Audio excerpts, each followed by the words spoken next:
The sticky middle: why Black women entrepreneurs are winning at revenue but losing at scale. Good evening, beautiful souls.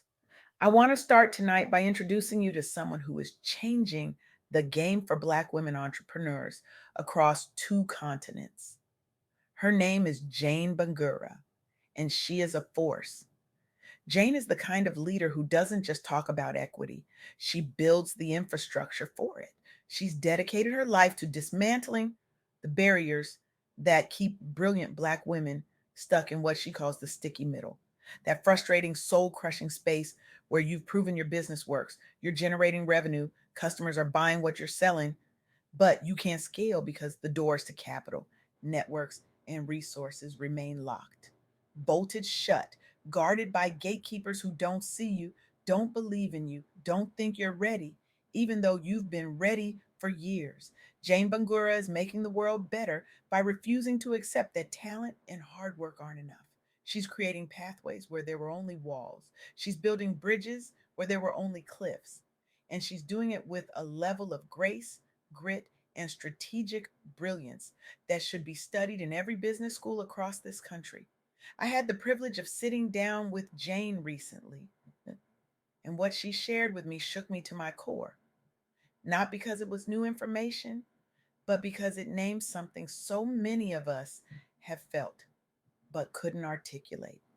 It gave language to the invisible weight we've been carrying. It exposed the lie we've been told about why Black women entrepreneurs struggle.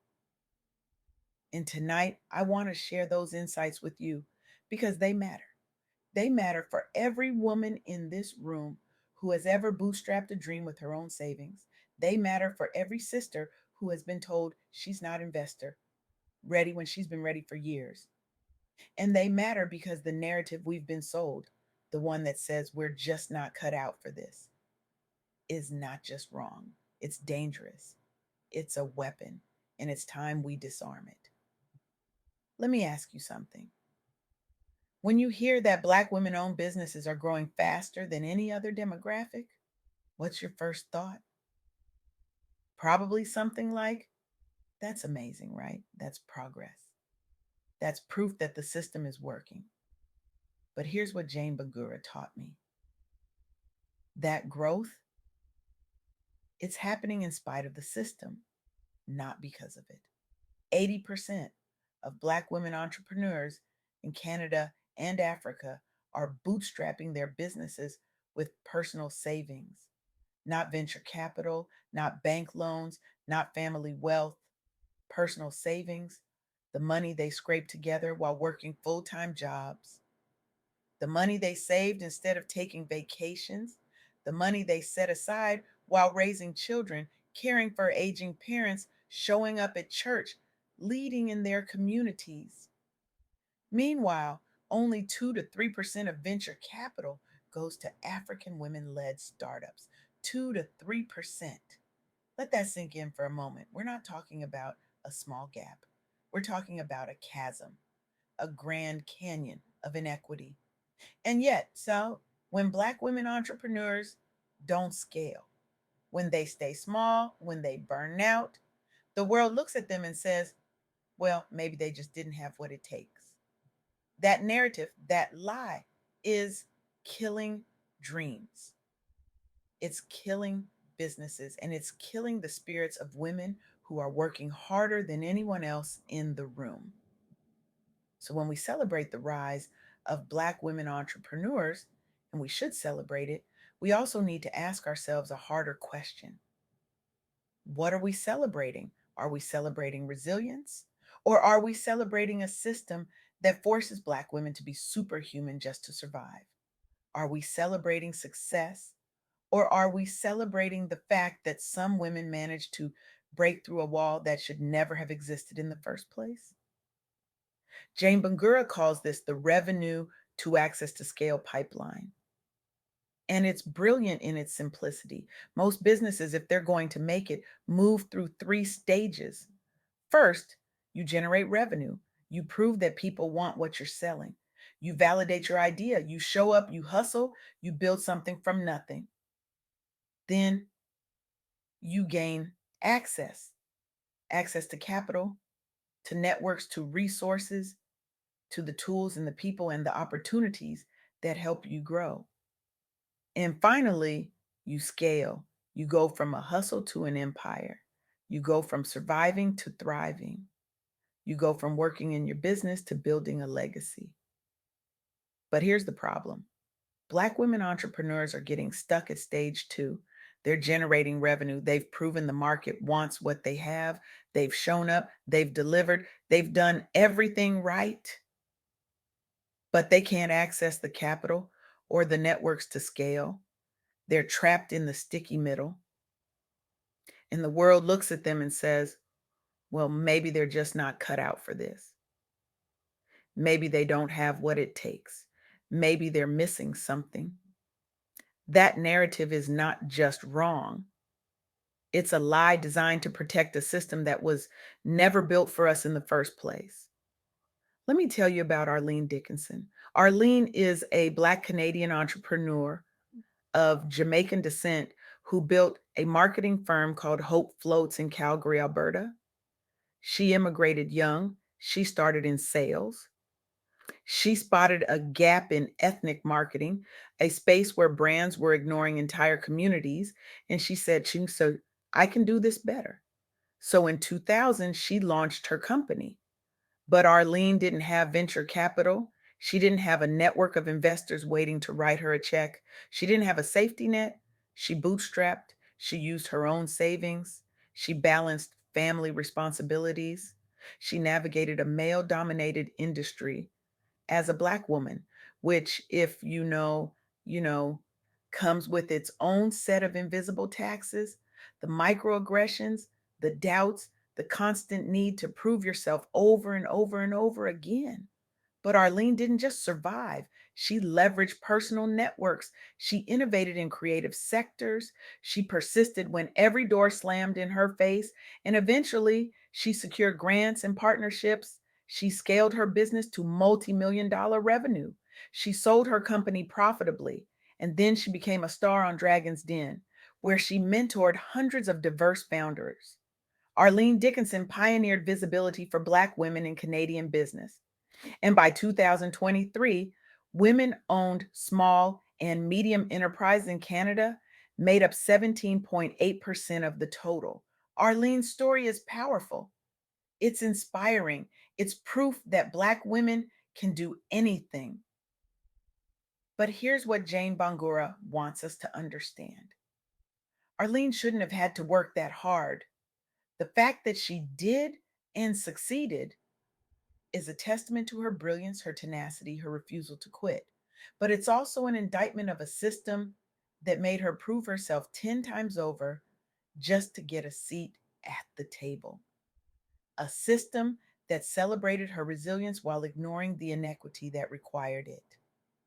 Now, let me take you to Lagos, Nigeria. Meet Amina Muhammad.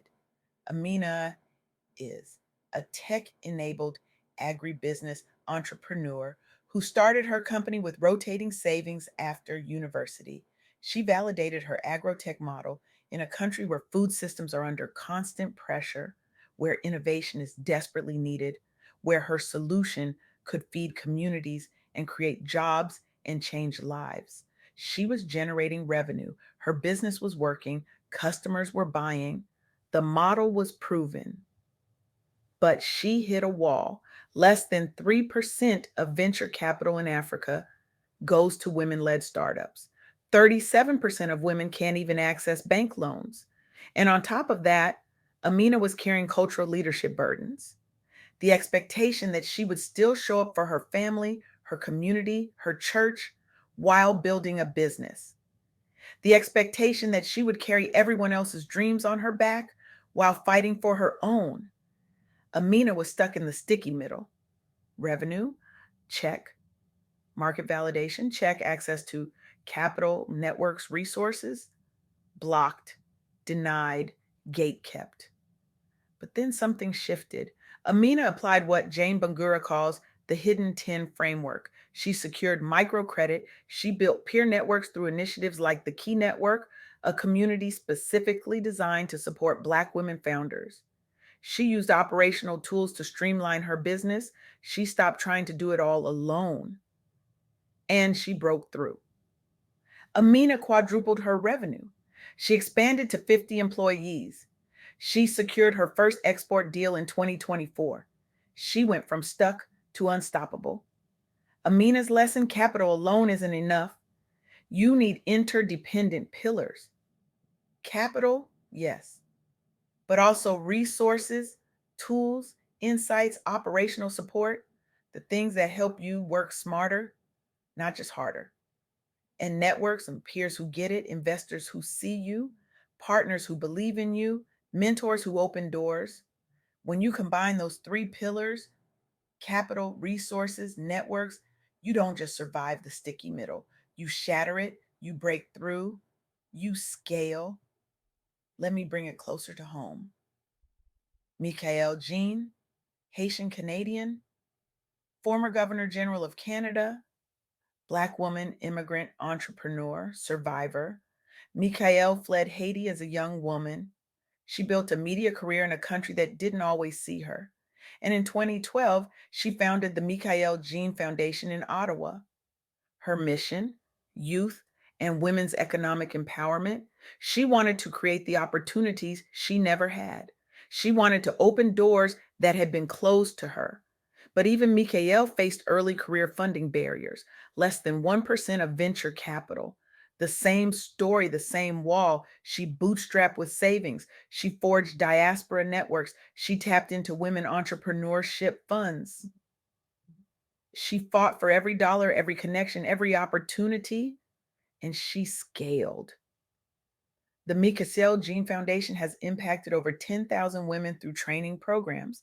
It's integrated into Canada's $90 billion women owned small business revenue stream.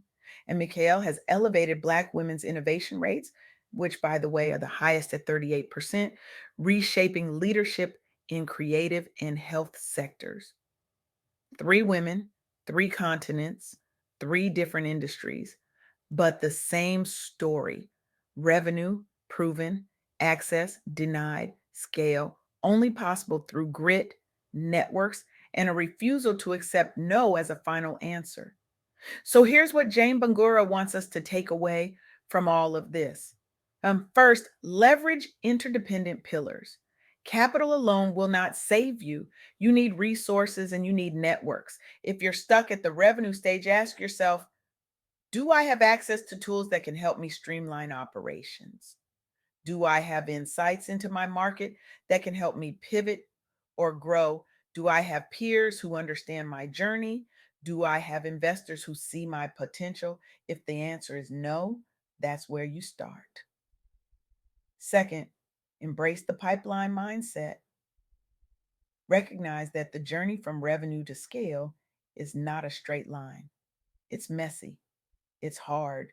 Most Black women led businesses stall at access, not because they're not good enough, but because the finance gaps are real. Only 2 to 3% of venture capital goes to us. The networks are gate kept, the resources are hidden. But when you target access intentionally, when you seek out the capital, the resources, the networks, you unlock economic influence, you move from the sticky middle to scale. Third, build community driven scale. This is not a solo journey. This was never meant to be a solo journey. Prioritize networks like the Key Network. Spaces designed for Black women founders to gain guidance, visibility, and partners. Jane Bangura is building these spaces because she knows that when we come together, when we share resources, when we lift as we climb, we don't just scale our individual businesses. We shift entire economies. We change the game for the next generation.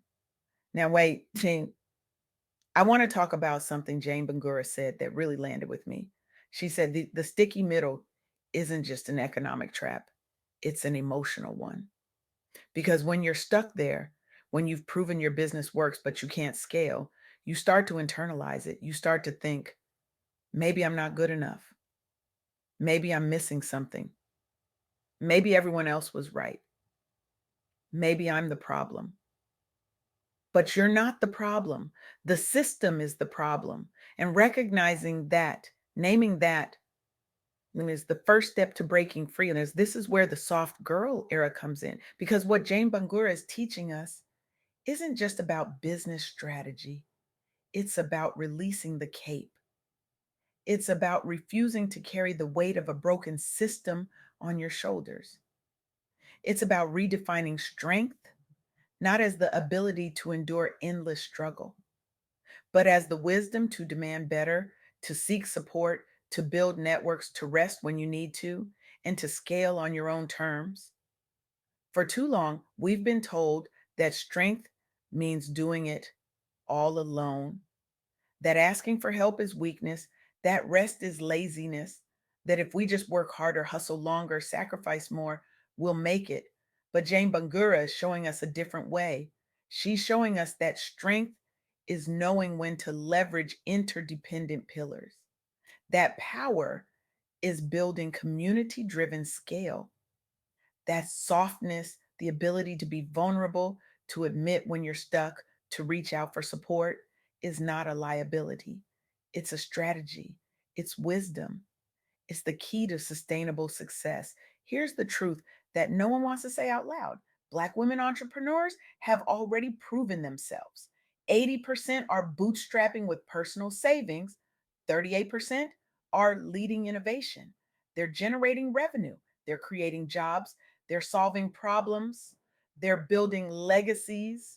What they need is not more proof, what they need is access, and it's on all of us to create it. So here's my call to you tonight. If you're a Black woman entrepreneur stuck in the sticky middle, I want you to do something radical this week. Audit your access stage. Sit down with a pen and paper, list 3 strategic partners you could reach out to, 3 funding apps or grants you could apply to, 3 networks you could join. Look up the key network, join it, show up, stop waiting for permission, stop waiting to be ready. You're already ready. What you need is access, and you have to go get it. And if you're not a founder, if you're an investor, a mentor, a community leader, someone with influence, someone with resources, someone with networks, I want you to ask yourself a harder question. How am I contributing to access? Am I opening doors or am I guarding them? Am I investing in young Black women entrepreneurs or am I waiting for them to prove themselves one more time? Am I part of the solution or am I part of the system that keeps brilliant women trapped in the sticky middle? Because here's what's at stake. When Black women entrepreneurs scale, we all win. Families win. Communities win. Economies win. Jobs are created. Innovation happens. Problems get solved. Legacies are built. But when we keep them stuck, when we deny them access, when we celebrate their resilience instead of dismantling the barriers that require it, we all lose. Jane Bangura is doing the work. She's building the infrastructure. She's dismantling the barriers. She's refusing to accept the sticky middle as inevitable. And tonight, I'm asking you to join her. Not tomorrow, not next week, tonight, right now. Because the time for talk is over. The time for action is now. Let's stop celebrating resilience in the face of inequity and start building equity so resilience isn't required. Let's move from revenue to access to scale together. Let's shatter the sticky middle once and for all. The question is not whether Black women entrepreneurs can scale. The question is, will we finally give them the access they deserve? The answer starts with you. Thank you.